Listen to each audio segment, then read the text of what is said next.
आप सभी को नमस्कार। मुझे उम्मीद है आप सब अच्छे होंगे, एकदम मस्त होंगे। SBI state bank of India 2024 में क्लर्क की बम्पर वैकेंसी आई है। 13,000 से ज्यादा वैकेंसी आई है। इसके अंतर्गत एक बेहतरीन मौका है आपको बैंकर बनने का।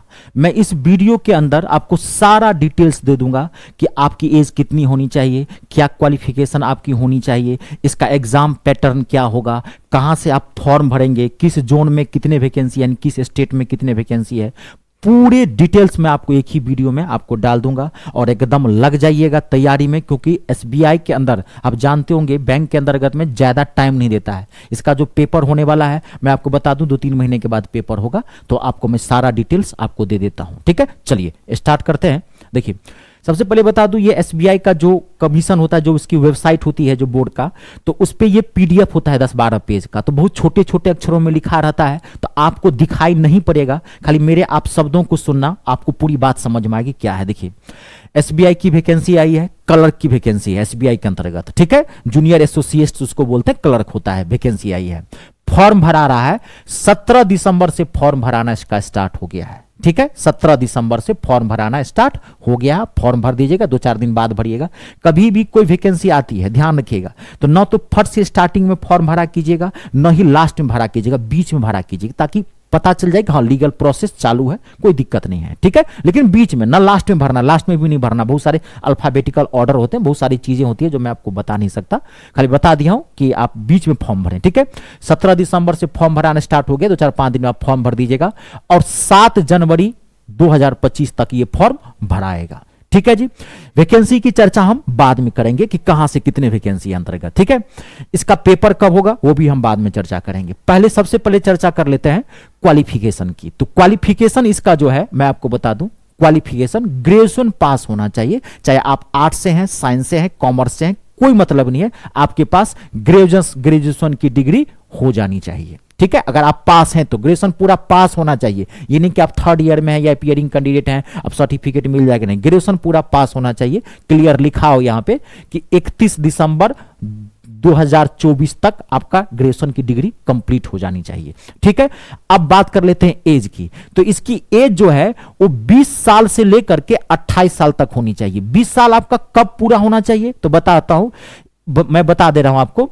1 अप्रैल, याद रखिएगा, 1 अप्रैल को आपका जो है 1 अप्रैल 2024 को आपकी आयु 20 साल हो जानी चाहिए। अगर आप 1 अप्रैल 2024 की एज आपकी 20 साल हो गई है, 20 साल आप पूरा कर चुके हैं, तो अब आप ये फॉर्म भर सकते हैं, कोई दिक्कत नहीं है। ठीक है जी, क्लियर है, कोई दिक्कत तो नहीं। चलिए, अब इसमें छूट है, आपको पता होगा ओबीसी वालों के लिए 3 साल की छूट होती है, एसटी एससी वाले होते हैं उनको 5 साल की छूट होती है। ठीक है, ये आपको पता ही होगा। इस सब के अंतर्गत में इस सब में यही होता है कि ओबीसी वाले हैं 3 साल की छूट है, एसटी एससी वाले हैं 5 साल की छूट है। अगर एक्स सर्विसमैन है तो उस समय भी 3 साल की, डिसेबल है तो 8 साल की, ओबीसी है तो 10 साल की, ऐसे सब किसकी भी छूट होती है। ठीक है, चलिए अब हम यहां पे बात कर लेते हैं। ये तो हो गया, आपका एज का भी हो गया, ये हो गया। अब हम बात कर लेते हैं एग्जाम पैटर्न की बात कर लेते हैं। इसमें 2 पेपर होने हैं आपके। पहला पेपर होगा पीटी यानी कि प्री टेस्ट फेज 1 के नाम से जाना जाता है। दूसरा पेपर होगा मेंस यानी कि फेज 2 के नाम से बोलते हैं। पीटी और मेंस, फेज 1 पीटी को कहा जाता है और मेंस को फेज 2 कहा जाता है। ठीक है, तो इसमें जो पहला पेपर होगा आपका सिलेक्शन प्रोसेस में, जो पहला पेपर होगा जो पीटी फेज 1 जो प्रीलिमिनरी एग्जाम होगा, इसमें आपके टोटल में बताता हूं 3 सेक्शन से क्वेश्चन पूछे जाएंगे। इंग्लिश के 30 क्वेश्चन होंगे और 30 मार्क्स का क्वेश्चन होगा। इंग्लिश के 30 क्वेश्चन होंगे, ग्रामर प्लस वोकैबुलरी 30 क्वेश्चन होंगे, 30 मार्क्स का होगा। और मैथ के भी 35 क्वेश्चन होंगे, 35 मार्क्स का मैथ होगा, एक क्वेश्चन 1 मार्क्स का होगा। और रीजनिंग के भी 35 क्वेश्चन होंगे, 35 मार्क्स का होगा। ये टोटल 100 क्वेश्चन होंगे। इन 100 क्वेश्चन 100 मार्क्स के लिए आपको 1 घंटे का टाइम दिया जाएगा और 1/4 आपकी निगेटिव मार्किंग है। 1/4 0.25, गलत आंसर करेंगे आपका 1/4 मार्क्स कट जाएगा। ये पहला पेपर का है। ठीक है, 30 इंग्लिश के, 35 क्वेश्चन मैथ के और 35 रीजनिंग के, टोटल 100 क्वेश्चन 100 मार्क्स का 1 घंटे का टाइम दिया जाएगा। 1/4 यानी कि 0.25 नेगेटिव मार्किंग होगी। अब फेज 2 यानी कि मेंस के एग्जाम की बात कर लेते हैं। मेंस के एग्जाम में 4 सेक्शन है। ठीक है, पहला सेक्शन हम बात कर लेते हैं आपकी। पहला सेक्शन है जीके जीएस। जीएस मतलब यहां ये मत समझना, जीके भी मत समझना, हिस्ट्री ज्योग्राफी के क्वेश्चन इसमें बहुत कम होते हैं। आपको प्योर जो है ना इकोनॉमिक्स के क्वेश्चन होंगे, जो बैंकिंग टर्मिनोलॉजी है, अर्थशास्त्र इकोनॉमिक्स है ना, उससे क्वेश्चन आपको 50 क्वेश्चन पूछे जाएंगे। 50 क्वेश्चन 50 मार्क्स, हर एक क्वेश्चन 1 मार्क का होगा, चाहे पीटी की बात हो चाहे मेंस की बात हो। ठीक है, इंग्लिश भी इसमें 40 क्वेश्चन होंगे, 40 मार्क्स का इंग्लिश होगा। ठीक है, मैथ के 50 क्वेश्चन होंगे, 50 मार्क्स का होगा।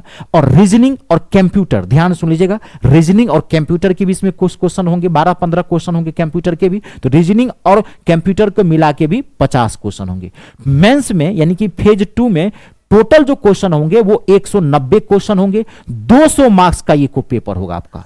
190 क्वेश्चन होंगे, 200 मार्क्स का। इसमें पता नहीं 190 क्वेश्चन 190 मार्क्स का होना चाहिए, लेकिन बिल्कुल नोटिफिकेशन में दिया हुआ है कि 200 मार्क्स का पेपर होगा। पता नहीं 10 कहां बढ़ा दिया है, एक बार मैं देख लेता हूं। 50 ये भी 40 है, इसको भी वही 50 40 90, क्वेश्चन तो 190 ही है। अच्छा हाँ, रुक जाइए यहां देखिए, ये जो रीजनिंग और कंप्यूटर, याद रखिएगा रीजनिंग और कंप्यूटर एप्टीट्यूड दोनों एक ही साथ है, जिसमें आप रीजनिंग और कंप्यूटर के 50 क्वेश्चन होंगे, वो 50 क्वेश्चन 60 मार्क्स का होगा। यहां बहुत छोटे अक्षरों में लिखा हुआ है। तो क्वेश्चन होंगे टोटल 190 और टोटल मार्क्स होगा 200, यानी कि रीजनिंग के जो 50 क्वेश्चन है वो 60 मार्क्स के हैं। ठीक है, इसके लिए आपको टोटल टाइम बहुत पर्याप्त समय दिया हुआ है, 2 घंटे 40 मिनट का टाइम मिलेगा इसके लिए, मेंस के लिए। और 1/4 मार्क्स इसमें भी निगेटिव मार्किंग है, 1/4। क्लियर हो गया।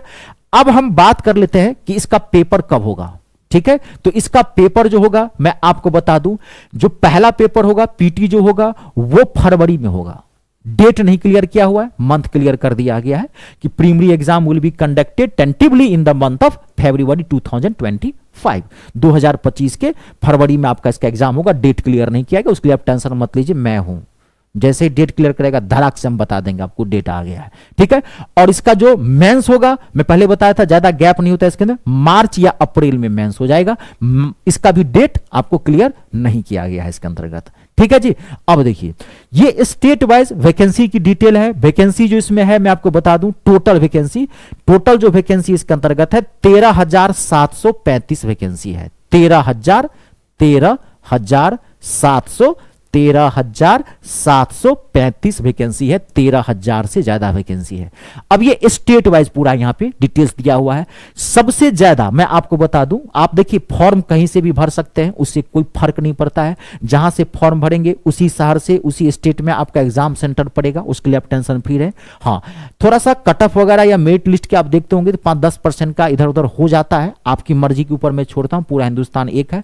मुझे अगर पूछेंगे तो आप अपने स्टेट से फॉर्म भरे, मान लीजिए आप यूपी से हैं या बिहार से हैं तो यूपी बिहार वाले हैं, या बंगाल से हैं तो आप अपने जोन से फॉर्म भरें। यूपी बिहार में भी वैसे बहुत भयंकर सीट है, बाकी आप कहीं से ही भर सकते हैं, पूरा हिंदुस्तान एक है। मैं आपको जानकारी देता हूं। सबसे पहले मैं आपको जानकारी दे दूं, कलकत्ता के अंदर, कोलकाता यानी कि बंगाल में, कलकत्ता के अंदर जो है 1254 सीटें हैं इसके अंतर्गत, कलकत्ता के अंदर। ठीक है, लखनऊ और न्यू दिल्ली मिला करके, लखनऊ और न्यू दिल्ली मिला करके 1894 इसमें सीटें हैं। ठीक है जी। महाराष्ट्र के अंतर्गत 1163 सीटें हैं, जो ज्यादा सीटें मैं बता रहा हूं। पटना बिहार आ जाइए, बिहार और झारखंड में मिला करके 1111 सीटें हैं। बिहार और झारखंड में लगभग 1111 यानी कि 1100 के आसपास सीटें हैं। कलकत्ता में मैंने बता दिया आपको 1254 सीटें हैं। लखनऊ में और न्यू दिल्ली यानी कि उत्तर प्रदेश और दिल्ली में कुल मिलाकर 1894 सीटें हैं। महाराष्ट्र में भी 1100 के आसपास 1163 सीटें हैं। ठीक है, इधर मुझे 1300 दिखाई पड़ रहा है। मध्य प्रदेश एमपी भोपाल के अंदर जो है वो 1300, बाकी में 50, 200, 400 के बीच है। ये 4-5 मुख्य ऐसे राज्य हैं जहां पे 1000 से ज्यादा सीटें हैं। बाकी मैं आपके ऊपर छोड़ता हूं, इसके ऊपर जो आपको जैसे आपकी मर्जी है आप इसमें कर सकते हैं, आप फॉर्म भर सकते हैं जहां से आपको ठीक लगे। ठीक है, मैंने पूरा डिटेल्स दे दिया है, आप तैयार हो जाइए। फॉर्म भरना बहुत बड़ी बात नहीं है, फॉर्म भरने के बाद पढ़ाई करना पूरी ईमानदारी से और नौकरी लेना वो बहुत बड़ी बात होती है। फॉर्म तो ऐसे आते रहते हैं, भरते रहते हैं। टैलेंटेड बनिए, टैलेंटेड रहेंगे, फॉर्म भरते रहेंगे, नौकरी जरूर ले जाएगी। फॉर्म भरने से नौकरी नहीं लगेगी, पढ़ना पड़ेगा जरूर मन लगा के। मैं हमेशा कहता हूं हिंदुस्तान में नौकरी मिलती नहीं, छीननी पड़ती है। तो मत पढ़ना है तो मन लगा के पढ़िए, अदरवाइज छोड़ दीजिए, क्योंकि आज के डेट में आधी अधूरी पढ़ाई से आप जो चाहेंगे हम कुछ कर लें, कुछ हासिल कर लें, यहाँ पे नहीं होने वाला है। जमाना बदल चुका है, हिंदुस्तान